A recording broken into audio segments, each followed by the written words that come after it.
Ragnar Lothbrok lies dead in the Northumbrian dirt.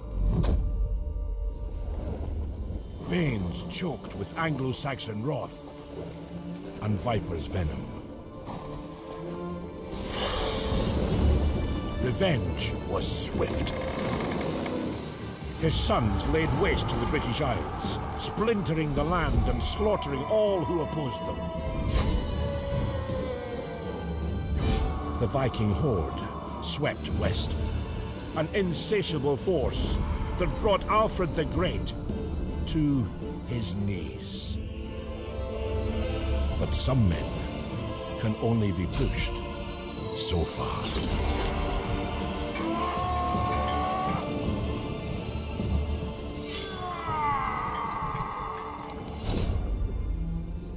The year is now 878 AD, whilst Norsemen settle land they once pillaged. Alfred of Wessex seeks to unite the Isles under one banner.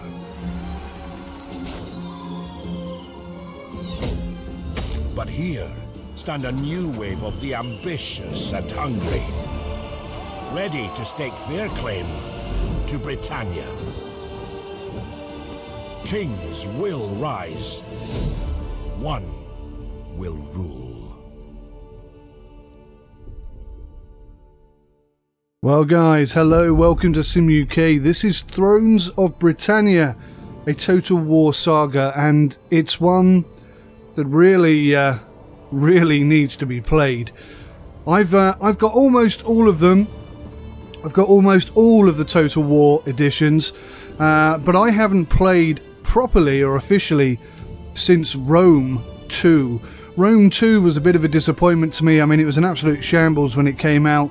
Patch after patch after patch, and I just lost the taste for the game.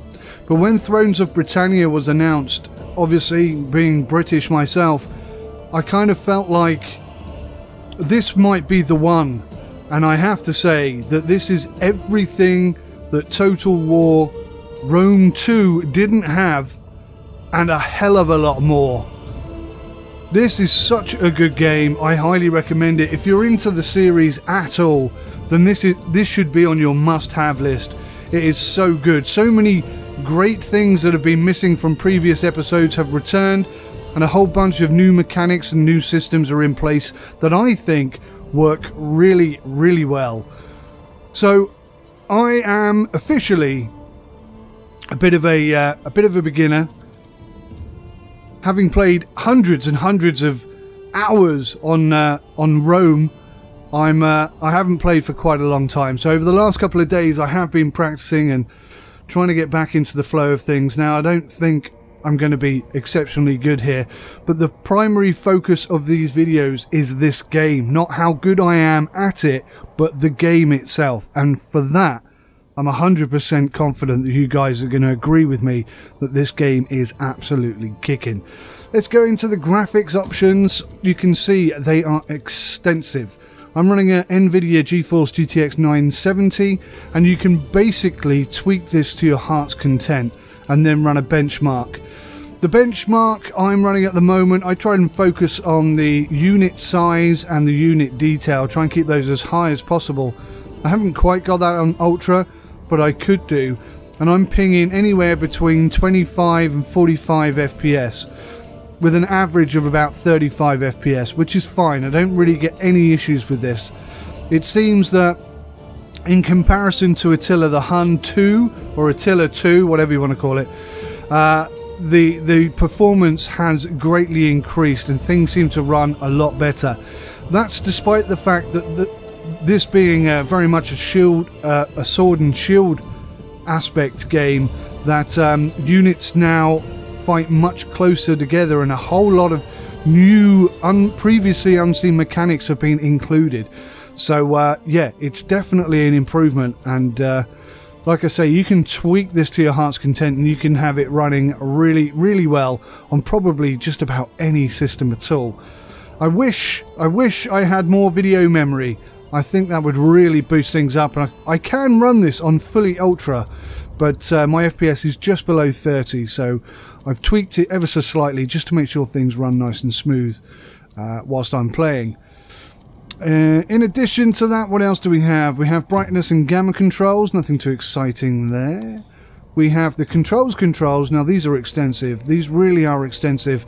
I haven't really got into them yet, but I'm reasonably quite happy with the control mechanism, which seemed to me at least to be almost identical to that of Rome Total War, which is obviously what I'm most familiar with, and the last game that I really spent any considerable amount of time on.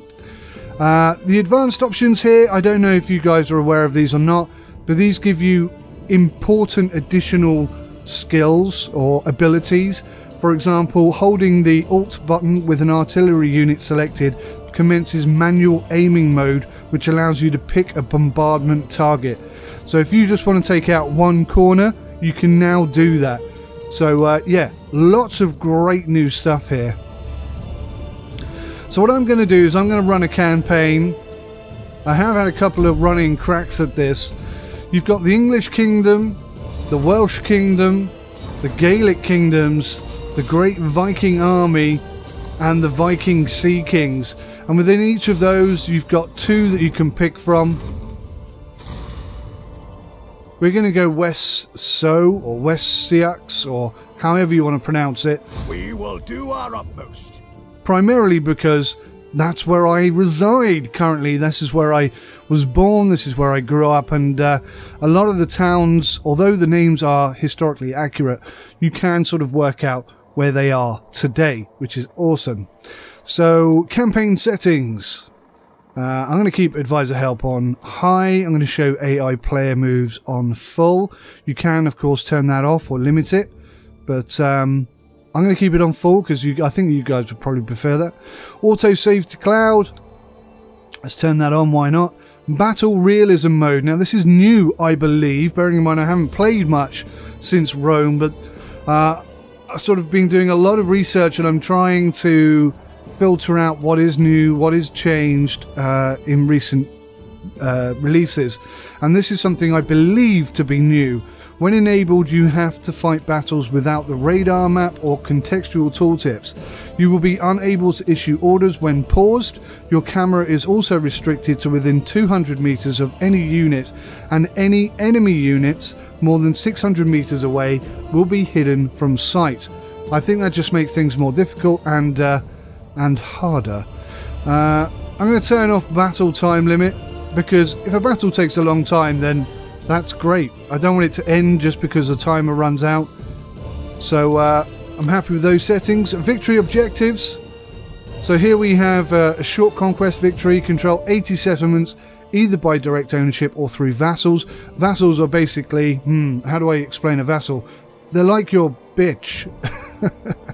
They're areas that will go into battle. If you go into battle, you dictate what they can and can't do. You basically control them, but they still feel like they are unique to you. They've just pledged their allegiance, I guess. Control 15 provinces in full, either by direct ownership or through vassals. Long conquest victory. Control 110 settlements, either by direct ownership or through vassals. Control 25 provinces in full, either by direct ownership or through vassals. Quite a considerable set of objectives there. I don't think I'm ever going to be good enough to achieve this. I might get this one day, but this just seems beyond hope. This game is so in-depth, so difficult, so complex, and the AI or the UI, the AI are just absolutely vicious. They not only your enemies, but even your friends will turn against you constantly. It's a very difficult game. I tell you what, I'm not going to read all that out because that'll take me forever. I'll just leave the screen up there and you can pause and you can read through them if you want to know what they all are. Let's press on and start the campaign. Maybe I'll just introduce the campaign. After decades of Viking raids, the West So succession passed from brother to brother down to Alfred, whose temperament, some say, was best suited to a life of piety and learning. However, having defeated defeated the Vikings in battle, he now negotiated for a lasting peace. Unfortunately, the Vikings reneged and their raids have since intensified, even driving the Westso king from his capital for a while. Naturally, Alfred is preparing to fight back. That's where we are here. I think you pronounce this Fjord, which is part-time soldiers pledged to leave their farms for military service each year, can recruit levy units based on the number of owned settlements. This is a new feature in the game, and it really it works exceptionally well, and I think it makes it feel way more realistic, so I'm really happy about this. We'll talk about that more as we're playing. 25% commander's aura, all characters, plus 5 melee skill for all units when defending, and that is applied to all armies. Faction features, Westso specifically, the Witan. The Anglo-Saxon National Assembly meets to discuss progress and make new proposals regarding Westso's future. Basically, these are the overlords, if you will. I have to appease them and listen to their suggestions and pick one. That's all that is. It's a bit weird. It's a bit different, but I think, it's historically accurate and sounds good to me.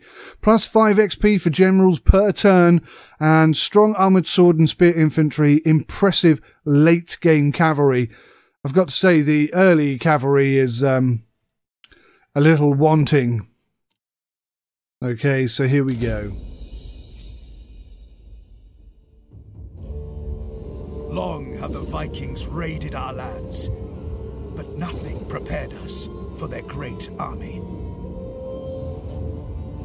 For a decade we fought them, the tide of battle ebbing back and forth. Until finally they were defeated, and their great army fled our lands. Now, England lies divided, its old political order washed away. Too long have we fought amongst ourselves. Now is the time to unite as England.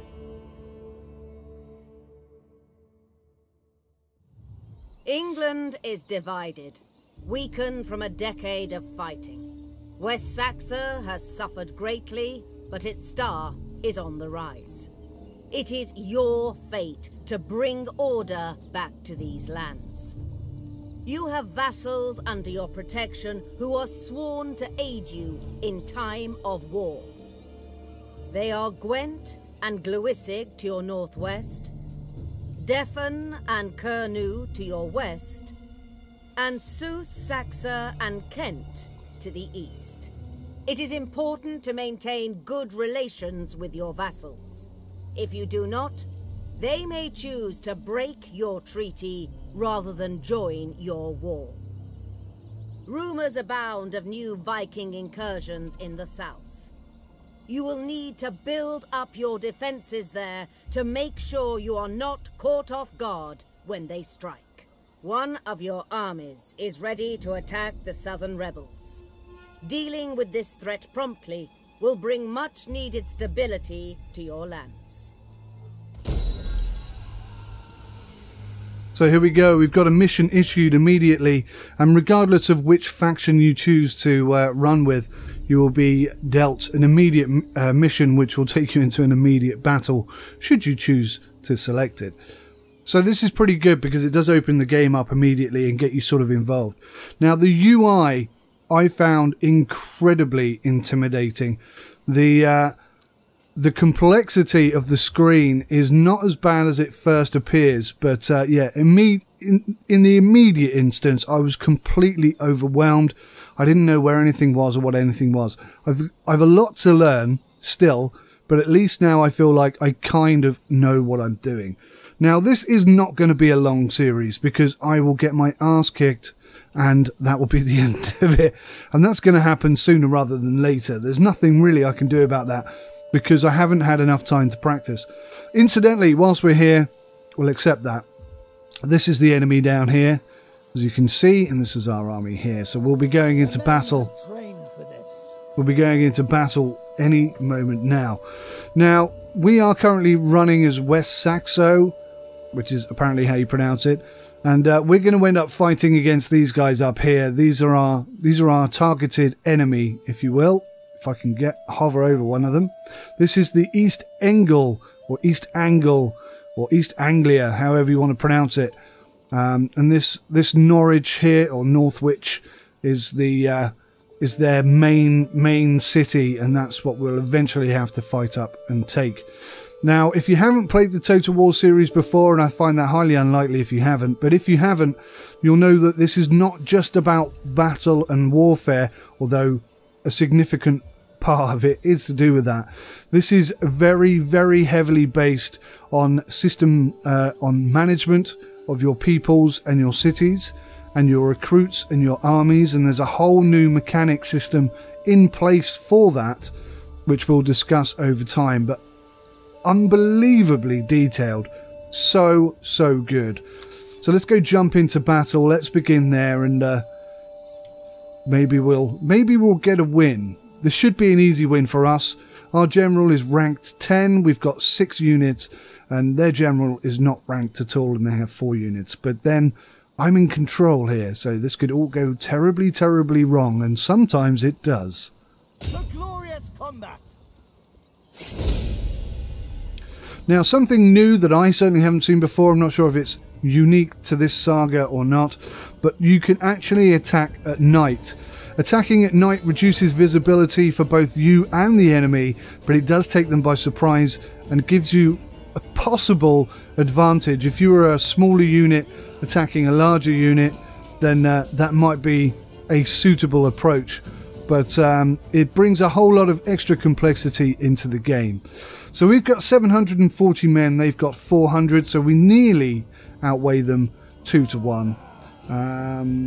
What have we got here? Our character, +5 morale, +5 unit morale when general is alive, enables ability Taunt 2, Metal or Metley, Raise the Banner, and Rally. 10% commander's aura enables night battles, influence, command, governance, zeal, melee skill for the commander's unit, 100% bodyguard size for the commander's unit. Basically, we've got 200 men instead of 100 men, as you can see here, for Alfred, which is our general and king. And what was I looking at there? There we go. +1 unit morale when general is nearby.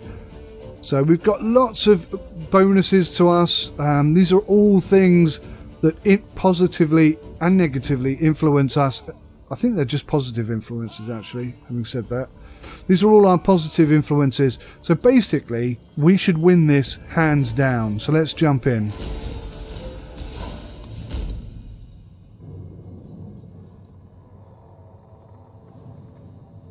Same age. We have considerably more influence because they're just a raiding party. And they do have some archers and some horsemen. Now, it's the horsemen that generally cause me so much issue. But we have, I think, identical horsemen. And a lot has changed, actually, with the cavalry. And for the most part, it's all good. I still don't think that the cavalry move with the fluidity, the power, and the exuberance that one would expect from a cavalry unit. But certainly the confrontation against static units and the way in which cavalry go into those units has changed, and that bit does appear to be a lot better, in my humble opinion. Right. Now, this is something new as well. Because it's raining, in fact, whether it's raining or not, you can actually wait. And you've got 3 chances here. So, if, for example, your main attack technique or the ability you want to utilize to attack this unit involves using flaming arrows, you wouldn't be able to do that in the rain. So you could wait 3 times before attacking. But, yeah, I think we'll just start to deploy because it's a first off battle, and I have no intention of using flaming arrows for these reprobates. Enemies beware! So just move my armies over here so that we can actually see them. Just have a quick peruse of the battle area. You can see it's not the hugest, And there's a large amount of trees in the middle. I might try and attack down this gully here, actually, rather than down the middle path here. I feel like we could get flanked far too easily. But we'll see. Maybe they'll attack us before we have the opportunity to attack. I don't know. But let's bring the units over here and we'll start setting ourselves up. So if I'm getting nice and close to the units here, you can see that the detail on each individual soldier is really quite impressive. Bearing in mind this is an FPS game, if you look at the guys' faces, if I can get the camera in the right place. Really impressive stuff. Really, really nice.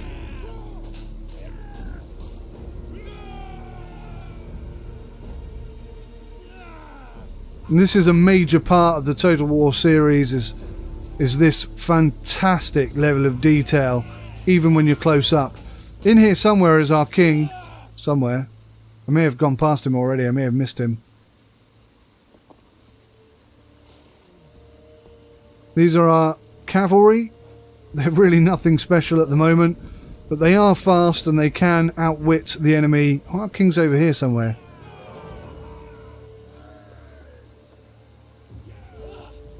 Oh, there he is, behind the bush.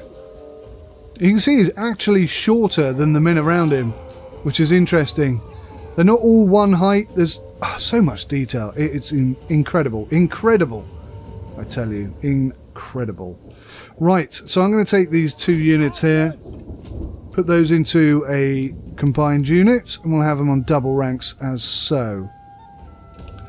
Now the primary... These are going to be my primary attack units. I want to destroy them as best I can before anything serious happens. But they do have a cavalry unit, so I have a set of spears here, which I think I'd like to stretch out as best I can to offer these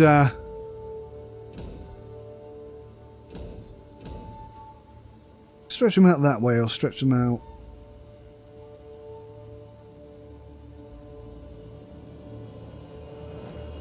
This bit's still fiddly, I find. Right, so we're going to stretch them out down the side here and give them some side protection. And we'll group those, so they should maintain that defensive position. Now, this is something unique. We've now got this shield castle ability, and if you look at the spacing of units, when you click this, they compress considerably, which is again historically accurate. Another thing that's changed in this episode or this series is that we've got the the guard toggle. I will speak in a minute. The guard mode toggle back available to us now, because I haven't really played much since Rome 2. I always had that to me, but yeah, in recent series apparently they've removed that. Goodness me, I need to put my teeth in this morning. What's going on? So anyway, we're gonna force forwards with these. We're gonna have actually we'll have the horses on the flank, and we're gonna push up as one, and hopefully we'll be able to hold back any enemy attacks that might try and break their way through. Now at the back here we've got two units. We've got the swordsman and we've got the kingsman.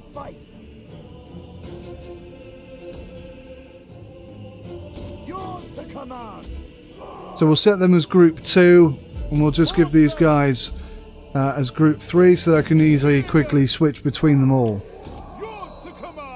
Now one thing I've noticed, or appear to have noticed, is that the what do you call this? The unit speed toggle appears to be backwards.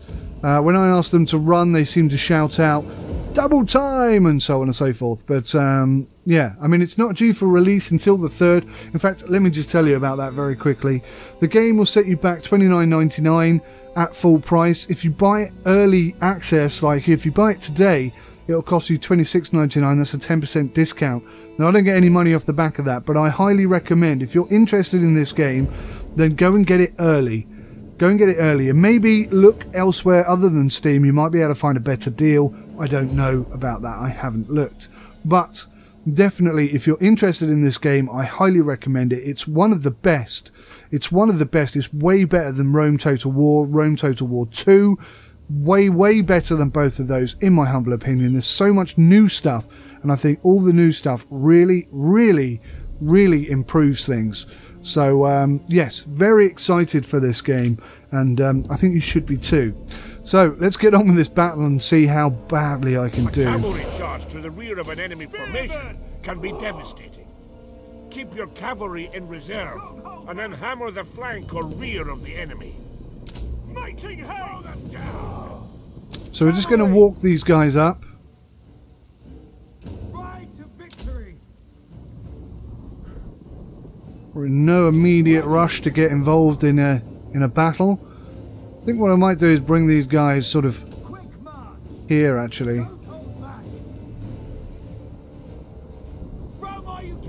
And we'll see how we do there.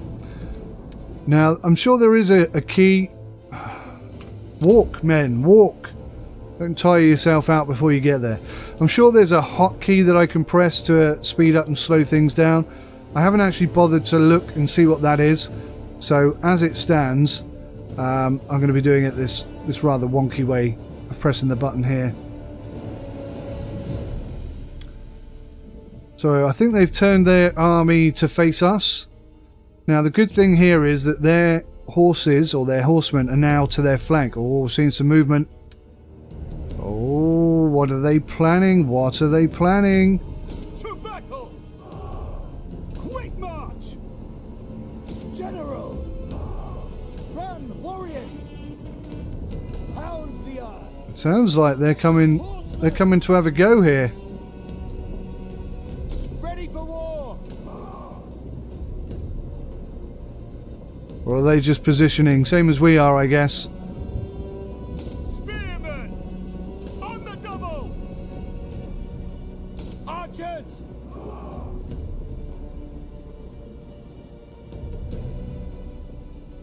Right, let's send these archers in and see if we can't stick some arrows in.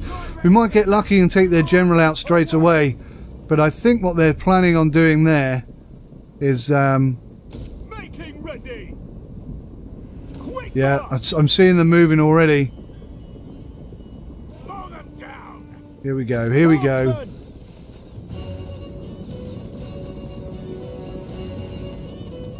Bowmen! Incoming! Horsemen! Get them! Let's see if we can't take out their archers real quick. Spearmen! On the double! Well, interestingly, their cavalry has gone for our cavalry. That's kind of ruined our attack. I'm going to bring our spearmen back here. Horsemen! See if I can't force the horsemen through. Get these guys to move up. Awaiting orders! Archers! Pierce them! Attack from range! It's settled!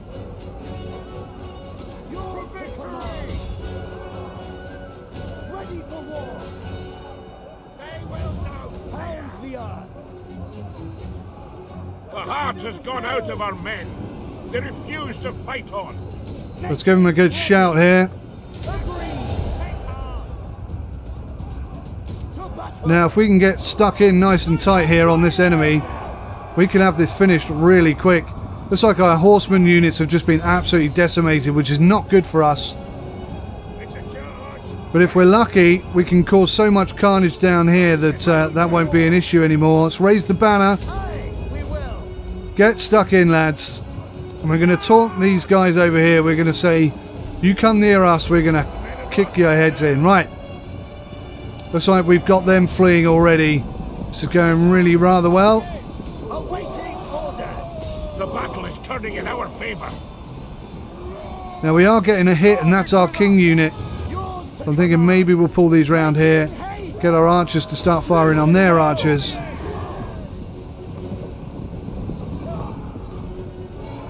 Oh, looks like they're coming back in for a second go.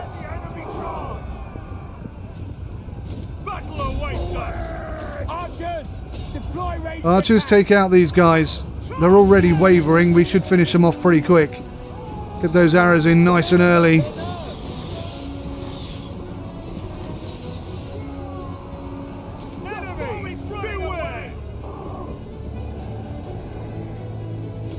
Here we go.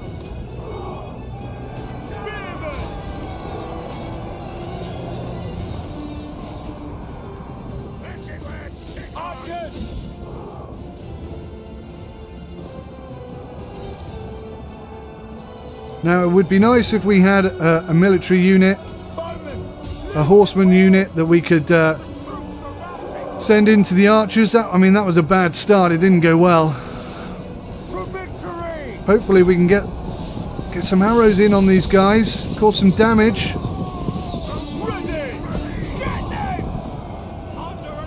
See if the king can... Come on, men! Get some metal about you.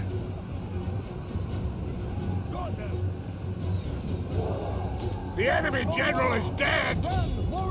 The enemy general is dead. That's good. These horsemen are actually causing us quite a bit of difficulty. It's all a bit messy. Sometimes it does end up going this way.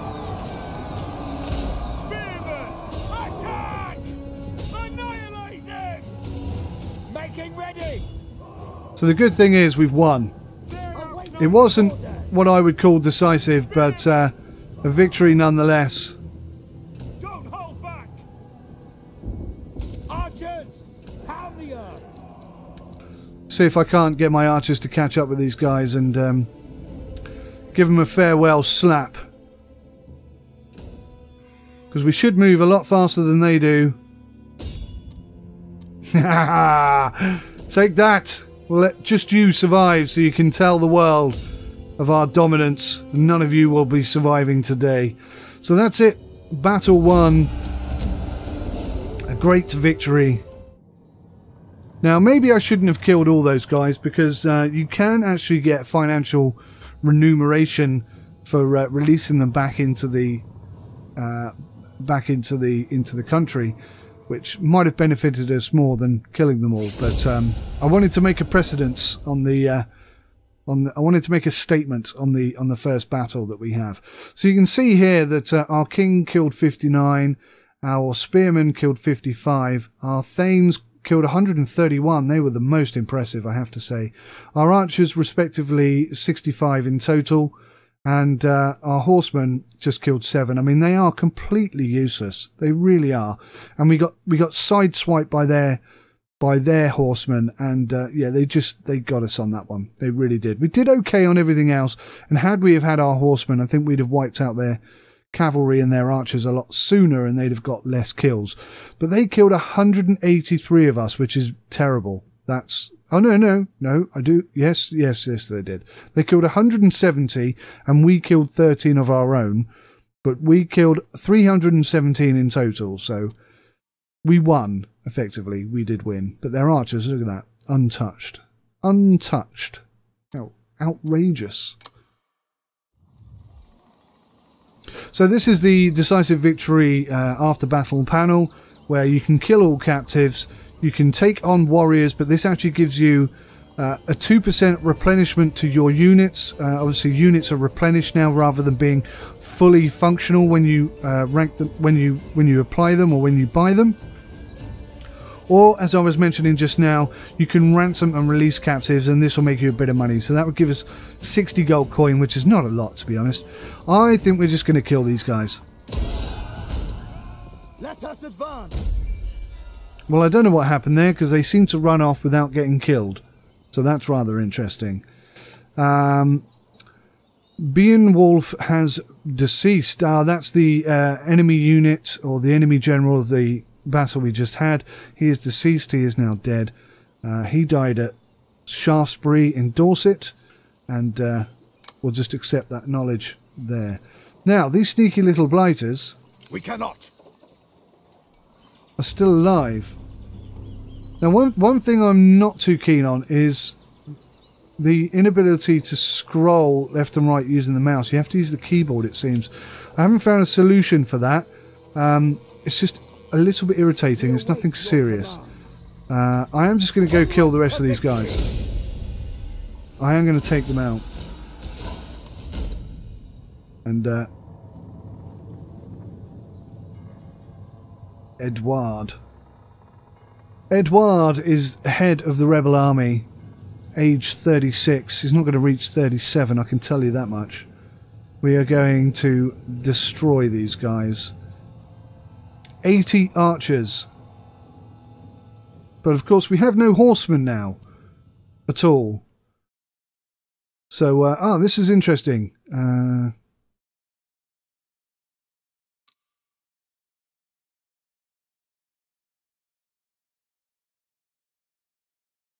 Okay, so this here is a breakdown of, I think, of our units. Yes. So they have excellent spotting ability, but very poor armor-piercing damage and very poor armor. So they're not in any way effective, whereas they, in fact, they're exactly the same as us. So this might just be archers versus archers, because there's no way we'll get close enough with these guys. We shall start deployment. Bowmen! Archers! Okay. Try pitting your missile infantry against the enemy's missile infantry. Missile troops are vulnerable to cavalry charges, however, so protect them with melee troops. Don't hold back! Glory awaits!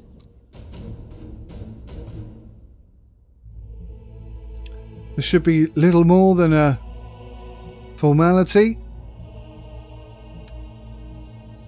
Archers!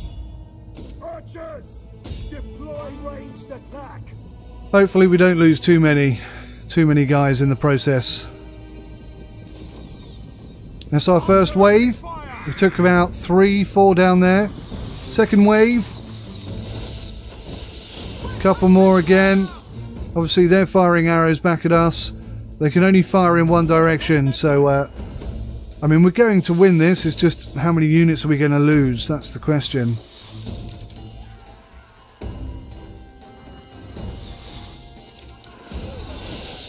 I think what we might do, whilst they're focusing on the guys over there, is bring these guys in, because the closer they are, the more accurate they are, the more aggressive they can be.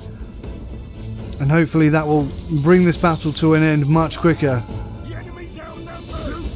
Except they're running now. Now they're running. Okay, well, that's actually a good thing, because they're running. But can we catch them? That is the obvious question.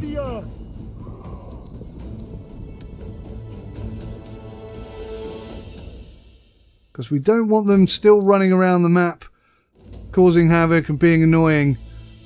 We would like to take them out entirely.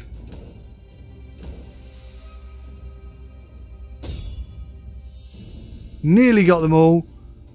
Nearly got them all. I think they're going to get off the map, these last couple of guys. 2 survived. Gosh darn it. Well, they can tell their children not to mess with the English.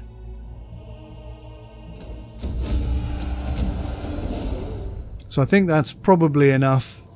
I don't suppose those 2 guys are going to be formulating an army anytime soon.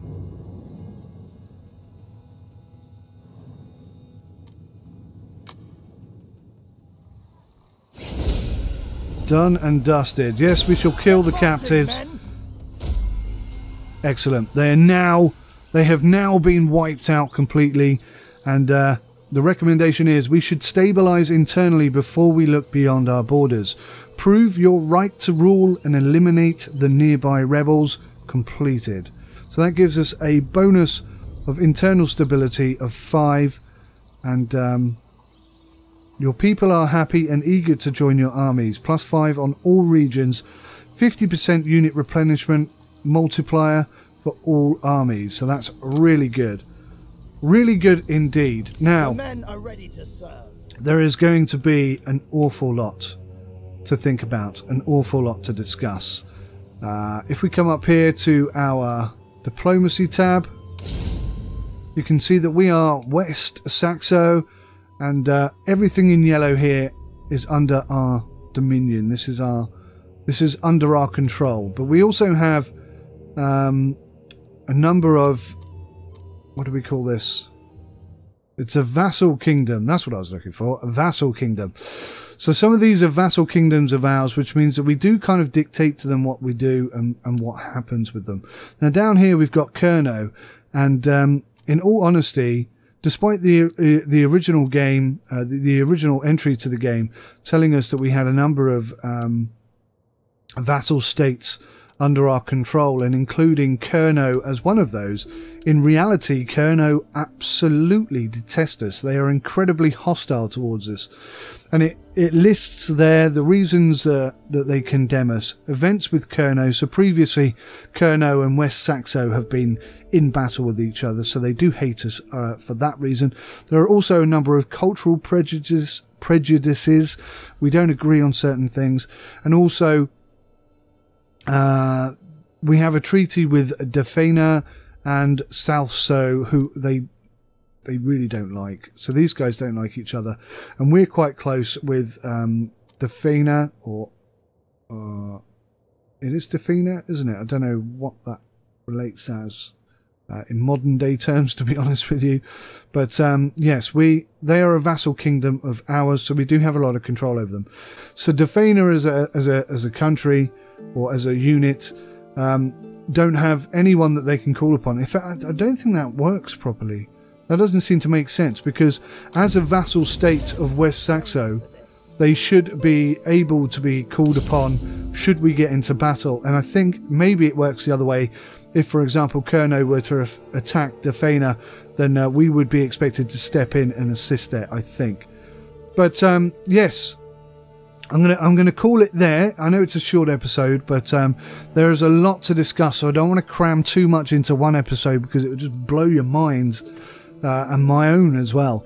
So we're going to call it there, and on the next episode we'll be discussing the ability to manipulate people through various methods, and discussing what we need to keep an eye on, and so on and so forth. There is so much to talk about, so much to discuss.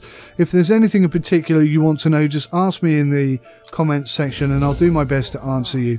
But I'm going to be trying to cram out one of these videos per day this week, and just maybe get you excited for the release day on the 3rd. Hopefully that'll be the case. But for today at least, that's a wrap. Thank you so much for watching. Take care of yourselves. Until next time, goodbye.